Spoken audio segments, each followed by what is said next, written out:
चलिए दोस्तों, स्वागत है आप सभी का मेरे यूट्यूब चैनल पर। तो दोस्तों, आज से जो है मैं अपने चैनल पर क्लासेस शुरू करने जा रहा हूँ, जिसमें आपकी लूसेंट के हिस्ट्री, पॉलिटी, इकोनॉमी, ज्योग्राफी और जो जो आपके सब्जेक्ट हैं वो हम लूसेंट के कवर करेंगे। ठीक है, इसमें मैं आपको लूसेंट की बुक को कंप्लीट करवाऊँगा, साथ ही मैं आपको ये बताऊँगा इसमें कि कौन कौन सी चीज़ें आपको लूसेंट बुक से पढ़नी है और कौन कौन सी चीज़ें आपको इस बुक से स्किप करनी है, क्योंकि बहुत सारा मटेरियल होता है और आमतौर पर देखा जाता है कि जो स्टूडेंट्स होते हैं वो ऐसे चीज़ों को भी पढ़ लेते हैं जो आपके एग्ज़ाम में आती नहीं है। ठीक है, तो मेन चीज़ें हम लूसेंट की बुक से देखेंगे और जिनको लूसेंट की बुक से नोट्स बनाने वो बना सकते हैं। मैं यहाँ पर बताता जाऊँगा कि कौन कौन सी चीज़ें आपको नोट करनी है। तो ज़्यादा नहीं, हम एक दिन में एक चैप्टर, या कभी मेरे पास ज़्यादा टाइम रहेगा तो हम 2 या 3 चैप्टर की एक वीडियो भी बना दूंगा मैं आपको, ताकि ये बुक जो है जल्दी से ख़त्म हो जाए। क्योंकि मैं इसकी हिस्ट्री, उसके बाद मैं इसकी इंडियन ज्योग्राफी, फिर वर्ल्ड की ज्योग्राफी, फिर वर्ल्ड की हिस्ट्री, फिर पॉलिटी, फिर इकोनॉमिक्स में आपको कंप्लीट करा दूंगा। ठीक है, जब ये बुक कंप्लीट हो जाएगी इसके बाद परीक्षा वाणी की बुक मैं आपको कंप्लीट करवाऊँगा। ठीक है, तो आइए आज के सेशन को करते हैं शुरू।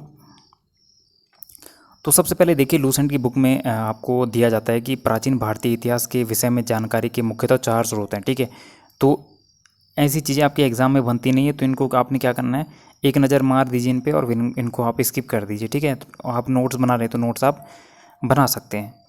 उसके बाद देखिए, जो भारत का सर्वप्राचीन धर्म ग्रंथ है वो क्या है, वो आपका वेद है। तो और वेद के संकलनकर्ता आपके जो है वेद व्यास ने जो है वेद लिखा है, इसको आप नोट कर सकते हैं। वेदों की संख्या 4 है। ठीक है, इसमें आपका ऋग्वेद, यजुर्वेद, सामवेद और अथर्ववेद आ जाता है। ठीक है, तो चारों वेद आप नोट कर सकते हैं। वेदों की संख्या 4 है, इसमें ऋग्वेद, यजुर्वेद, सामवेद और अथर्ववेद आपका हो जाता है।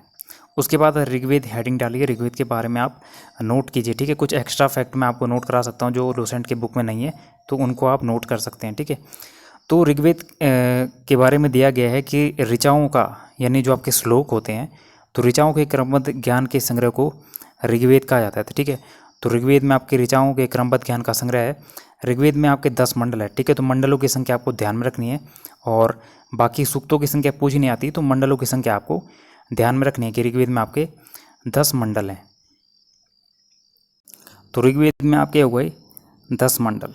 ठीक है, इसके बाद जो है आपका कि जो ऋग्वेद का आपका 9वां मंडल, तीसरा मंडल है। ठीक है, विश्वामित्र के द्वारा रचित ऋग्वेद के तीसरे मंडल में। ठीक है, तो एक आपने तीसरा मंडल ध्यान रखना कि तीसरे मंडल में क्या है, तो तीसरे मंडल में आपका जो है गायत्री मंत्र का उल्लेख हो जाता है। ये आपने ध्यान में रखना है कि ऋग्वेद का जो तीसरा मंडल है उसमें सावित्री को समर्पित गायत्री मंत्र का उल्लेख है। तो एक पॉइंट आपका ये यहाँ पर बन जाता है।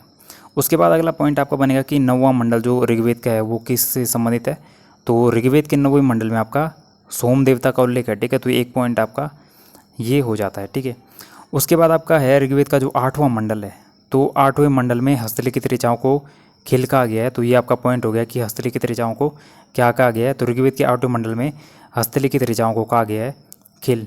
ठीक है, उसके बाद ऋग्वेद का जो 10वां मंडल है, तो 10वें मंडल में पुरुष सूक्त का वर्णन किया गया है, जिसमें 4 वर्णों का उल्लेख है, जिसमें ब्राह्मण, क्षत्रिय, वैश्य और शूद्र का उल्लेख किया गया है। तो ऋग्वेद का 10वां मंडल आपका किससे संबंधित है, ये आपका चातुर्वर्ण समाज की परिकल्पना इसमें की गई है, जिसमें पुरुष सूक्त में 4 वर्णों का उल्लेख किया गया है और 4 वर्ण आपके ब्राह्मण, क्षत्रिय, वैश्य, शूद्र हो जाते हैं। ठीक है, तो इसमें अपना ध्यान क्या रखना है कि तीसरा मंडल आपको जो ऋग्वेद का तीसरा मंडल है वो आपका गायत्री मंत्र का उल्लेख है। 9वें मंडल में आपके सोम देवता का उल्लेख है। 8वें मंडल में हस्तलिखित ऋचाओं को खिल कहा गया है, और 10वें मंडल में चातुर्वर्ण समाज की परिकल्पना की गई है आपके पुरुष सूक्त में। ठीक है, आप अपनी सामने बुक रखिए और उससे आप इसको मैच कर सकते हैं। उसके बाद इसमें कुछ एक्स्ट्रा फैक्ट मैं ऐड करवा रहा हूँ कि ऋग्वेद में मैंने आपको बताया कि इसमें 10 मंडल होते हैं। ठीक है, तो इसमें से जो 2 से लेके 7 तक के आपके मंडल हैं वो आपके प्राचीनतम हैं। ठीक है, 2 से 7 तक के आपके जो मंडल हैं वो प्राचीनतम मंडल हैं, और जो पहला और 10वां मंडल है, ठीक है, पहला और 10वां मंडल जो है ये सबसे अंत में जोड़े गए हैं। ठीक है, तो इसको आप ध्यान में रखिएगा कि 2 से 7वें तक के जो मंडल हैं ये सबसे प्राचीनतम है, और पहला और 10वां मंडल जो है सबसे अंत में जोड़ा गया है। तो ये मैंने आपको बता दिया, इसको आप नोट कर सकते हैं। उसके बाद अगला पॉइंट आपने नोट करना है कि ऋग्वेद में जो है इंद्र के लिए 250, ठीक है, इंद्र के लिए 250 और अग्नि के लिए 200 ऋचाओं की रचना की गई। तो आपने पॉइंट नोट करना है कि ऋग्वेद में इंद्र के लिए 250 और अग्नि के लिए 200 ऋचाओं की रचना की गई है। उसके बाद नोट करके आपने ये ध्यान में रखना कि प्राचीन इतिहास के साधन के रूप में वैदिक साहित्य के बाद, वैदिक साहित्य में ऋग्वेद के बाद किसका स्थान आता है? तो ऋग्वेद के बाद आपका शतपथ ब्राह्मण का स्थान आता है। उसके बाद आपका ठीक है, यहाँ पर मैं ऋग्वेद में और पॉइंट आपको ऐड करवा रहा हूँ। तो ऋग्वेद में आप एक और चीज़ नोट करेंगे, मैं इनके उपवेद आपको लिखाऊंगा, ठीक है। तो ऋग्वेद का जो उपवेद होता है वो होता है आयुर्वेद, ठीक है। तो ऋग्वेद के साथ आप उसका उपवेद लिखेंगे, उपवेद करके हेडिंग लिखेंगे, और ऋग्वेद का उपवेद आयुर्वेद है, ठीक है। तो ये इसमें हो जाएगा। उसके अलावा जो आपका ऋग्वेद है उसमें ऋचाओं को पढ़ने वाले जो ऋषि होता है उसको कहते हैं होत्र। तो ऋग्वेद में ऋचाओं को पढ़ने वाले ऋषि को होत्र कहते हैं। और अगला पॉइंट ऋग्वेद में आप नोट करोगे कि ऋग्वेद में सर्वाधिक वर्णित नदी कौन सी है? तो सर्वाधिक वर्णित नदी आपकी सिंधु हो जाती है। तो ऋग्वेद में सर्वाधिक वर्णित नदी आपकी सिंधु है। और ऋग्वेद में जो आपका ऋचाओं को पढ़ने वाला ऋषि होता है उसको कहते हैं होत्र, ठीक है। तो ये आप नोट करते जाओगे जैसे जैसे मैं आपको नोट करवाऊंगा। और अगला पॉइंट है ऋग्वेद में इंद्र को हिरण्यमर्म कहा गया, ठीक है। तो ऋग्वेद में जो आपका इंद्र को कहा गया हिरण्यमर्म, ठीक है, हिरण्य मर्म की उपाधि दी गई है इंद्र को, ये आप नोट कर लोगे। उसके बाद आपका यजुर्वेद है। तो यजुर्वेद में आपके नियम से संबंधित है। तो कौन से नियम है इसमें? तो मंत्रों तथा बलि के समानों पालन के लिए नियमों का जो संकलन है वो आपका यजुर्वेद में है। और यजुर्वेद आपका जो है गद्य और पद्य दोनों में है, ठीक है। ये आप ध्यान में रखोगे। यजुर्वेद का जो पाठ करता है, ठीक है, यजुर्वेद का पाठ करता, जैसे ऋग्वेद का आपका होत्र था वैसे ही यजुर्वेद में आपका आता है अर्धोयु, ठीक है। तो यजुर्वेद का पाठ करता आपका आता है अर्धयु, उसका आप नोट करोगे। यजुर्वेद का आपका जो उपवेद होता है वो होता है आपका धनुर्वेद, ठीक है। यजुर्वेद का उपवेद होता है धनुर्वेद, इसका उपवेद होता है यजुर्वेद का। तो ये आप इसमें नोट करोगे, ठीक है। इसके अलावा जो है आपका यजुर्वेद में यज्ञ के नियम और विधि विधानों का संकलन आपको मिलता है यजुर्वेद में, ठीक है। इसके बाद आपका सामवेद है अगला वेद। तो सामवेद में आपको जो है भारतीय संगीत का जनक कहते हैं सामवेद को। तो ये इसका हो जाता है। सामवेद के पाठकर्ता को कहते हैं उद्धरात्र, ठीक है। इसको आप ध्यान में रखोगे, ये मैंने आपको ऊपर भी लिखा दिए हैं सभी के, ठीक है। तो सामवेद को कहते हैं भारतीय संगीत का जनक, इसके पाठकर्ता को कहते हैं उद्धरात्र। सामवेद का जो उपवेद है वो आपका गंधर्व वेद, ठीक है। सामवेद का उपवेद आपका गंधर्व वेद हो जाएगा। तो ये आप ध्यान में रखोगे, ठीक है। उसके बाद हम बढ़ते हैं आगे।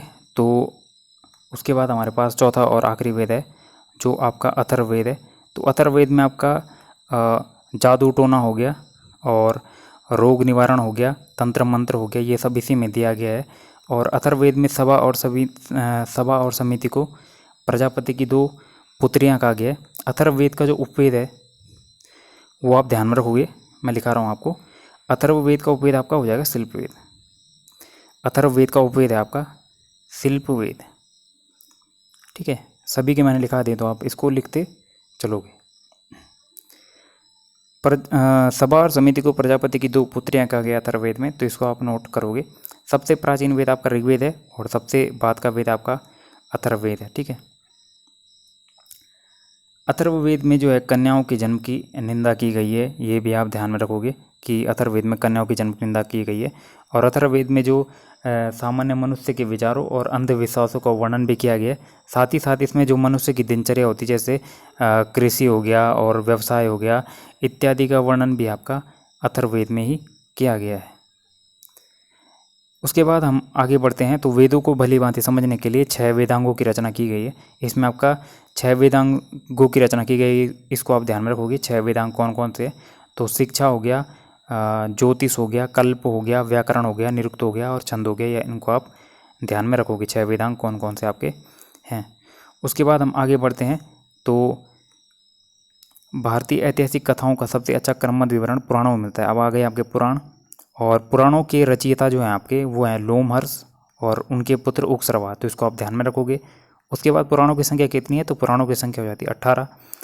ठीक है, पुराणों की संख्या 18 हो गई। उसके बाद केवल 5 मत्स्य पुराण, वायु पुराण, विष्णु पुराण, और इनको आप ध्यान में रखोगे। शुरू के 3 जो आपके इम्पोर्टेंट हो जाते हैं। विष्णु पुराण का संबंध है आपका मौर्य वंश से, मत्स्य पुराण का संबंध है आंध्र सातवाहन, और वायु पुराण का संबंध आपका गुप्त वंश से। तो इस टेबल को आप ध्यान में रखोगे, एग्जाम में कभी कभी यहाँ से क्वेश्चन बन जाता है। उसके बाद पुराणों में मत्स्य पुराण जो आपका सबसे प्राचीन और प्रामाणिक पुराण हो जाता है। ठीक है, तो सबसे प्राचीन और प्रामाणिक पुराण आपका मत्स्य पुराण हो जाता है। उसके बाद आप सीधा आगे बढ़ोगे। स्मृति ग्रंथों में सबसे प्राचीन और प्रामाणिक जो स्मृति है वो आपकी मनुस्मृति मानी जाती है। मनुस्मृति कौन से काल की है, तो ये आपकी शुंग काल की हो जाती है। शुंग काल का माना ग्रंथ आपका मनुस्मृति। ठीक है, उसके बाद उसी लाइन में दिया गया है कि नारद स्मृति जो है, नारद स्मृति से आपको ध्यान में ये रखना है कि कौन से युग से संबंधित है। तो जो आपका गुप्त युग है इससे आपके नारद स्मृति संबंधित है। उसके बाद आगे बढ़ते हैं, तो उसके बाद आता है जातक। तो जातक में क्या है, तो जातक में आपकी बुद्ध की पूर्वजन्म की कहानी का वर्णन किया गया है। तो यही चीज़ें आपके एग्जाम में बनती हैं। एग्जामिनर पिक कर लेगा कि जातक का संबंध किससे है। ऑप्शन में आ जाएगा जैन धर्म, बौद्ध धर्म, शैव धर्म। तो इन चीज़ों का आपको ध्यान में रखना होता है। ठीक है, तो जातक में जो है बुद्ध की पूर्वजन्म की कहानी का वर्णन है। हीनयान का प्रमुख ग्रंथ है कथावस्तु। ठीक है, तो कथावस्तु आपका हीनयान का प्रमुख ग्रंथ हो जाता है, जिसमें महात्मा बुद्ध के जीवन चरित्र के अनेक कथानकों के साथ वर्णित है। ठीक है, तो हीनयान का प्रमुख ग्रंथ आपका कथावस्तु हो जाता है। अगला पॉइंट है जो जैन साहित्य को आगम कहा जाता है। तो जैन साहित्य को आपका कहा जाता है आगम, और जैन धर्म का प्रारंभिक इतिहास हमें कल्प सूत्र से ज्ञात होता है। तो ये चीज़ें कुछ इंपॉर्टेंट है यहाँ पर वन लाइनर में। ठीक है, जैन ग्रंथ भगवती सूत्र। ठीक है, तो भगवती सूत्र आपको ध्यान में रखना है। तो जैन ग्रंथ भगवती सूत्र में महावीर के जीवन कृत्यों का वर्णन किया गया है, तो इसको आपने ध्यान में रखना है। अगला है अर्थशास्त्र के लेखक आपके चाणक्य, कौटिल्य, विष्णुगुप्त, तीनों एक ही नाम है, और 15 अधिकरणों में लिखी गई है, और इसमें मौर्यकालीन इतिहास की जानकारी हमें मिलती है अर्थशास्त्र में, जो आपकी चाणक्य, कौटिल्य, विष्णुगुप्त ने लिखी है। उसके बाद आपकी संस्कृत साहित्य में ऐतिहासिक घटनाओं को क्रमबद्ध लिखने का सर्वप्रथम प्रयास कल्हड़ ने किया है, और कल्हड़ ने जो आपकी पुस्तक लिखी है उसका नाम है राजतरंगिणी, जिसका अर्थ होता है राजाओं की नदी। और जो राजतरंगिणी आपकी पुस्तक है ये आपकी कश्मीर के इतिहास से संबंधित है, तो इसको आपने ध्यान में रखना है। ठीक है, अगला है आपका अरबों की सिंध विजय का वृत्तांत आपको मिलता है चचनामा से। तो चचनामा पुस्तक इंपॉर्टेंट है, जिसमें आपके अरबों की सिंध विजय का वृत्तांत मिलता है, और चचनामा के लेखक आपके अली अहमद हो जाते हैं। उसके बाद अष्टाध्यायी है। तो अष्टाध्यायी जो पुस्तक आपकी लिखी है पाणिनि ने। ठीक है, तो अष्टाध्यायी बुक आपकी पाणिनि ने लिखी है, और ये मौर्यकालीन इतिहास के बारे में ही बताती है। उसके बाद आपकी कात्यायन की गार्गी संहिता है, और ये आपकी भारत पर होने वाले यवन आक्रमण का उल्लेख इसमें मिलता है, जो कात्यायन की आपकी गार्गी संहिता है। तो गार्गी संहिता आप ध्यान में रखोगे, लेखक है इसके कात्यायन, और भारत पर होने वाले यवन आक्रमण का उल्लेख इसमें मिलता है। उसके बाद आपका पतंजलि पुष्यमित्र शुंग के पुरोहित थे। तो पतंजलि सबसे पहले अपने ध्यान में रखना कि किसके पुरोहित थे, पुष्यमित्र शुंग के दरबार में थे। ठीक है, और पतंजलि जो आपके इन्होंने महाभाष्य लिखा है, जो आपके शुंगों के इतिहास से संबंधित है। अब विदेशी यात्रियों के बारे में जानकारी दी गई है, जहाँ से क्वेश्चन आपका पिक होता है एग्जाम में। सबसे पहले आपका टेसियस है। तो टेसियस के बारे में ध्यान रखना है आपने कि टेसियस जो है ये एक ईरान का राजवैद्य था। उसके बाद हेरोडोटस है। तो हेरोडोटस को इतिहास का पिता कहा जाता है, फादर ऑफ हिस्ट्री आपका हेरोडोटस हो जाता है। इसने हिस्टोरी का ही बुक लिखी है, जिसमें इसने भारत और फारस के संबंध का वर्णन किया है। तो ये चीज़ें आपने ध्यान में रखनी है, नोट भी कर सकते हैं आप जो चीज़ें मैं आपको बता रहा हूँ। उसके बाद सिकंदर के बारे में अपने आगे पढ़ेंगे अभी। तो सिकंदर के साथ 3 लेखक जो है वो भारत आए थे, जिसमें तीनों के नाम अपने ध्यान में रखने हैं। एक का नाम नियार्कस हो जाता है, एक का नाम अनिसिक्रिस्टस हो जाता है, और एक का नाम अरिस्टोबुलस हो जाता है। तो 3 लेखक जो है सिकंदर के साथ भारत आए थे, और इन तीनों के नाम अपने ध्यान रखने हैं। इन तीनों के नाम है नियार्कस, अनिसिक्रिस्टस और अरिस्टोबुलस। तो ये 3 हो गए। उसके बाद आपका मेगस्थनीज है। तो मेगस्थनीज आपका सेल्यूकस निकेटर का राजदूत था, जो चंद्रगुप्त मौर्य के दरबार में आया था। मेगस्थनीज ने एक बुक लिखी है जिसका नाम इंडिका है, जिसमें मौर्य युगीन समाज और संस्कृति के विषय में हमें जानकारी मिलती है।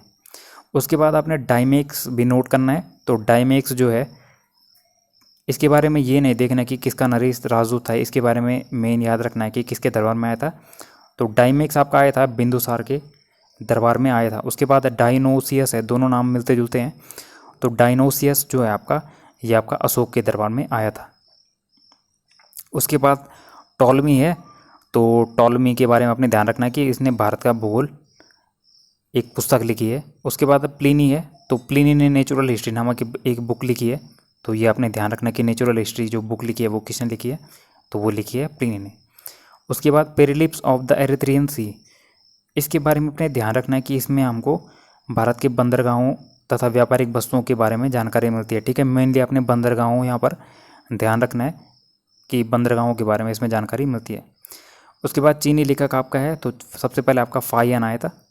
तो फाहियान आपका चंद्रगुप्त द्वितीय, जिसको विक्रमादित्य कहते हैं, इनके टाइम पे आया था। और इन्होंने अपने विवरण में जो है मध्य प्रदेश, ये अपने ध्यान में रखना है कि कहाँ के कौन से राज्य के समाज संस्कृति के बारे में फाहियान ने अपनी यात्रा वृत्तांत में वर्णन किया है। तो मध्य प्रदेश के समाज संस्कृति के बारे में उन्होंने अपने यात्रा वृत्तांत में वर्णन किया था। तो ऐसी चीज़ें ही एग्जाम में पूछी जाती है। दूसरा आपका संज्ञान आया था। ठीक है, इसके बारे में कुछ भी नहीं है, तो इसके बारे में आपको पढ़ने की ज़रूरत नहीं है, केवल कभी क्रम लगाने के लिए इनका आता है। तो इसलिए आपको 5 नाम क्रम वाइज याद होने चाहिए। फिर आपका वेनसांग आया था। तो वेनसांग आपका हर्षवर्धन के टाइम पे आया था। पहला पॉइंट ध्यान में रखना है। दूसरा पॉइंट ये ध्यान में रखना है कि ये भारत में 15 वर्ष रहा था, उसके बाद ये चीन लौट गया था। तो कितने वर्ष रहा था? 15 वर्ष यहाँ पे रहा था। तीसरा पॉइंट रखना है ध्यान में कि इसका यात्रा वृत्तांत आपका सीयू के नाम से मिलता है। तो यात्रा वृत्तांत इसका सीयू की हो जाता है।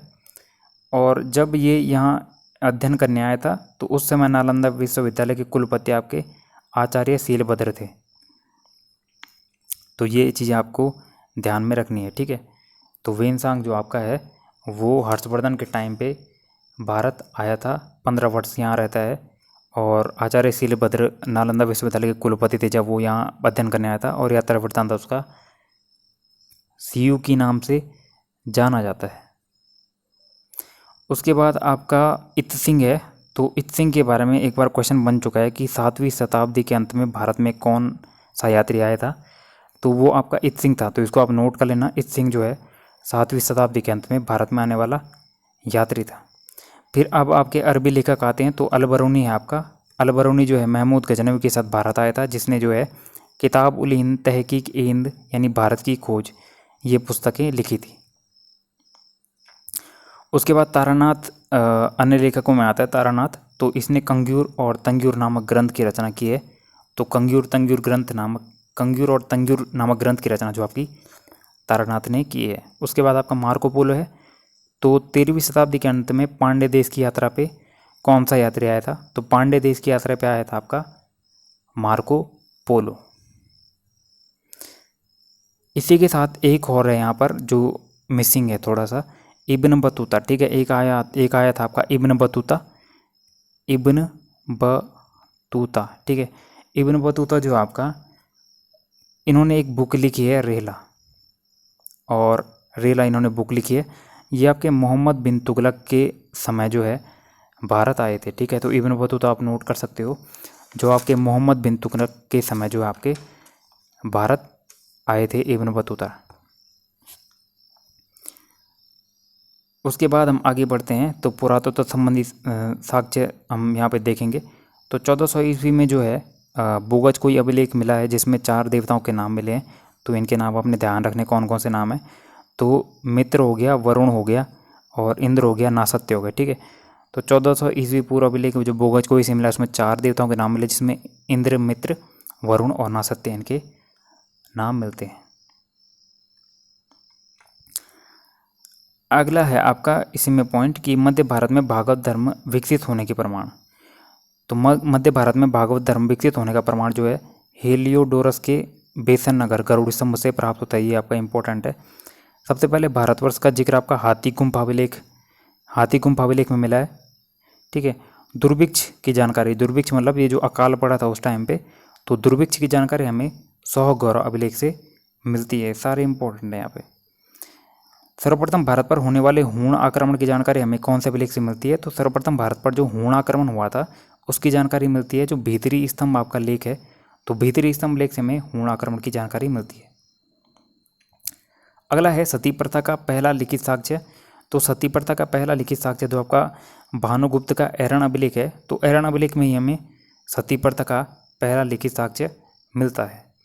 अगला है आपका रेशम बुनकरों की जानकारी कौन से अभिलेख से मिलती है? तो रेशम बुनकरों की जानकारी हमें जो हमारा मंदसौर अभिलेख है, तो मंदसौर अभिलेख से जो हमारी रेशम बुनकरों की जानकारी हमें मिलती है।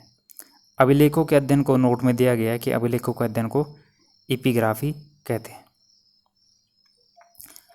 अगला पॉइंट है कश्मीरी नवपाषाणिक पुरास्थल आपका बुर्जु होम है, तो बुर्जु होम आपने ध्यान में रखना है। बुर्जु होम से हमें गर्तावास यानी गड्ढे के गड्ढा घर मिला है, ठीक है, यानी गड्ढा बनाकर उसके अंदर लोग जीवन यापन करते थे। तो गर्तावास हमें कहाँ से मिले हैं? जो बुर्जु होम जगह है हमारी कश्मीर में, वहाँ से हमें गर्तावास मिले हैं। अगला पॉइंट है कि प्राचीनतम सिक्कों को आहत सिक्के कहा जाता था और साहित्य में इनको ही कासर्पण कहा गया है, ठीक है। तो प्राचीनतम सिक्कों को आहत सिक्के कहा जाता था और इनको ही साहित्य में कासर्पण कहा गया है। अगला पॉइंट है सर्वप्रथम सिक्कों पर लेख लिखने का कार्य यवन शासकों ने किया। तो यवन शासक आपने ध्यान में रखना है। तो यवन शासक जो थे इन्होंने सर्वप्रथम सिक्कों पर लेख लिखने का कार्य प्रारंभ किया था। अगला पॉइंट है समुद्रगुप्त की वीणा बजाती हुई जो सिक्के हैं उसके संगीत प्रेमी होने का प्रमाण देते हैं। तो ये आपने ध्यान में रखना है कि किसकी मुद्रा थी वो, तो वो आपकी समुद्रगुप्त की मुद्रा थी। और अरिकमेडु से हमें रोमन सिक्के प्राप्त हुए, तो ये आपने ध्यान में रखना है, रोमन सिक्के हमें प्राप्त हुए हैं अरिकमेडु से। अगली हमारे पास एक टेबल है तो इसको भी देख लेते हैं। हाथीकुंभ अभिलेख जो हमारा ये कलिंग नरेश खारवेल का है। हाथीकुंभ अभिलेख की भाषा आप ध्यान में रखेंगे, पूछी गई थी इस बार पटवारी के एग्जाम में, तो प्राकृत भाषा में जो आपका हाथीकुंभ अभिलेख हो जाता है। उसके अलावा आपका जूनागढ़ अभिलेख है, तो जूनागढ़ अभिलेख आपका किस शासक से संबंधित है? तो रुद्रदामन से संबंधित हो जाएगा। नासिक अभिलेख आपका गौतमी बालश्री से हो जाएगा। प्रयाग स्तंभ लेख जो आपका है ये आपका समुद्रगुप्त से संबंधित हो जाएगा। ऐहोल अभिलेख आपका पुलकेशिन द्वितीय से संबंधित हो जाएगा। मंदसौर अभिलेख आपका मालवा नरेश यशोवर्मन से हो जाएगा संबंधित। ग्वालियर अभिलेख आपका प्रतिहा नरेश भोज से संबंधित हो जाएगा। भीतरी एवं जूनागढ़ अभिलेख आपका स्कंदगुप्त, और देवपाड़ा अभिलेख आपका बंगाल का शासक है विजय सेन उससे संबंधित है। तो ये टेबल भी आप ध्यान में रखिएगा, यहाँ से भी एग्जाम में क्वेश्चन पूछे जाते हैं, खासकर हाथीकुंभ अभिलेख आप ध्यान में रखिएगा। तो दोस्तों पहला चैप्टर आपका हो चुका है कंप्लीट, और पहले चैप्टर में कोई चीज़ छूटी नहीं है, केवल एक चीज़ छूट गई है यहाँ पे, वो मैं आपको बता देता हूँ। प्राचीन समय में क्या होता था कि मंदिर निर्माण की शैलियाँ होती थी, तो इसमें दो शैलियाँ होती थी, ठीक है। एक आपकी नागर शैली है और एक आपकी द्रविड़ शैली है। तो नागर शैली आपकी उत्तर भारत में चलती थी, जो आपका उत्तर भारत है तो वहाँ आपकी नागर शैली चलती थी, मंदिरों की जो निर्माण शैली थी। और द्रविड़ शैली जो है आपकी दक्षिण भारत, जो नहीं साउथ का एरिया है, तो दक्षिण भारत में आपकी द्रविड़ शैली चलती थी। ये दो नागर शैली और द्रविड़ शैली आपकी मंदिर निर्माण शैली हो जाती है। एक शैली आपकी बेसर शैली आती है, तो बेसर शैली आपकी संबंधित है मंदिर निर्माण शैली से, और बेसर शैली में आपको नागर और द्रविड़ दोनों शैलियों का प्रभाव देखने को मिलता है, ठीक है। नागर और द्रविड़ दोनों शैलियों का प्रभाव आपको बेसर शैली में देखने को मिलता है। एक पॉइंट है यहाँ पे पंचायतन, ठीक है। पंचायतन शब्द जो आपका ये मंदिर रचना शैली से संबंधित है। इसमें क्या होता था कि एक मुख्य मंदिर आपका होगा और उसके साथ आपके 4 अन्य मंदिर होंगे, तो ये आपका 5 का ग्रुप बन जाएगा, तो इसको ही पंचायतन कहते थे। तो पंचायतन शब्द जो है मंदिर रचना से संबंधित है। इसी के साथ यहाँ पे कुछ इंपॉर्टेंट मंदिर है, जैसे लिंगराज का मंदिर आपका हो जाता है, ठीक है। लिंगराज का मंदिर आपका कहाँ है? तो ये आपका भुवनेश्वर में है, जो आपका उड़ीसा में पड़ता है। और दूसरा जो आपका टेम्पल पूछा जाता है वो आपका दशावतार मंदिर है। तो दशावतार का जो मंदिर है वो आपका देवगढ़ यानी झांसी उत्तर प्रदेश में आपका देवगढ़ दशावतार मंदिर है। तो दशावतार का मंदिर आप ध्यान में रखोगे, ये आपका उत्तर प्रदेश में स्थित है। उसके अलावा एक पॉइंट आपका ये है कि भारतीय पुरातत्व शास्त्र का पितामह किसे कहा जाता है? तो आपका अलेक्जेंडर कनिंघम जो है, ये पॉइंट ध्यान में रख लेना, एग्जाम में आ चुका है पिछले साल कर रख के, कि भारतीय पुरातत्व शास्त्र का पितामह किसे कहा जाता है, फादर ऑफ इंडियन आर्कियोलॉजी किसे कहा जाता है, यानी भारतीय पुरातत्व शास्त्र का पितामह आपका अलेक्जेंडर कनिंघम को कहा जाता है। प्राचीनतम सिक्कों को आहत सिक्के कहा जाता था, जिनको साहित्य में काथरमण कहा गया है। और भारत में सर्वाधिक सिक्के जो है मौर्योत्तर काल में मिले हैं। तो भारत में सर्वाधिक से सिक्के हमें किस काल के मिले हैं, तो मौर्योत्तर काल में हमें भारत में सर्वाधिक सिक्कों की प्राप्ति हुई है। गुप्त शासकों ने जो है सबसे अधिक सोने के सिक्के जारी किए थे। ठीक है, जो गुप्त शासक हैं उन्होंने सबसे अधिक जो है सोने के सिक्के यानी गोल्ड कॉइन्स जारी किए थे। तो ये पॉइंट आप इसमें नोट कर सकते हैं। उसके बाद अगला पॉइंट ये है कि सर्वप्रथम सोने के सिक्के किन्होंने जारी किए थे, तो सर्वप्रथम सोने के सिक्के आपके जारी किए थे हिंद यवनों ने। ठीक है, जो आपके हिंद यवन थे, तो हिंद यवनों ने जो है सबसे पहले सोने के सिक्के जारी किए थे। इसके बाद जो है सर्वाधिक शुद्ध सोने के सिक्के किसने जारी किए थे, तो सर्वाधिक शुद्ध सोने के सिक्के आपके कुषाणों ने जारी किए थे। ठीक है, सर्वाधिक शुद्ध सोने के सिक्के आपके कुषाणों ने जारी किए थे। और सर्वाधिक सोने के सिक्के मैंने आपको लिखा दिए, वो गुप्त शासकों ने जारी किए थे। शीशे के सिक्के जो मिरर कॉइन्स होते हैं, तो वो आपके सातवाहन शासकों ने जारी किए थे। शीशे के सिक्के यानी मिरर कॉइन्स किसने जारी किए थे, तो सातवाहन शासक जो होते हैं उन्होंने शीशे के सिक्के जारी किए थे।